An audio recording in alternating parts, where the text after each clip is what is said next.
mën a gën a may évacuer ba l'autre côté aussi ci pont bi xam naa ma woo cadre bi mu ñëw filmer leen ko mooy booy wàcc fi nga xamante mooy VDN 3 bi boo ko gisee mooy foofu saxaar si bëri na fa trop ba ngeen xamee ko noonu kon ni ma la doon ma ko doon waxee sànq ci ginnaaw rek gis nga saxaar sale xaw ma ndax di nga ko mën am déet boo ko fële booy wàcc pont bi boo jógee foire wala boo bara yéeg foire bi pour dem li nga xamante ni mooy foire gis nga pont bi benn oto dawatu pra ba tey rek manifestant yi ñu ngi taxaw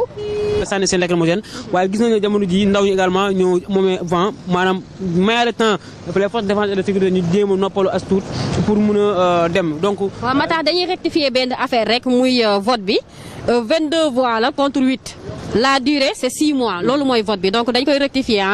ñu ngi ciy jégalu bu baax ci information bi donc boobu dañuy rectifier rek 22 voix la contre 8 la durée c'est 6 mois.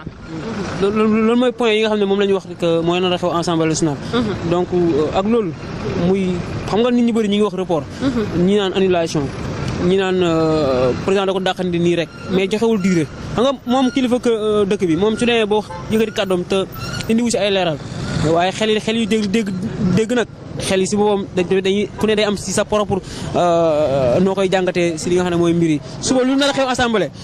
fii nii lu fi am nii jàpp nañ ne député yi ñoom ils vont prendre leur responsabilité par rapport li nga xam ne moom moo xew gis nañ ñoom ñu ngi daw ndaw ñi également ñi arriéraat gis nañ ne ñu ngi takk der ñu ngi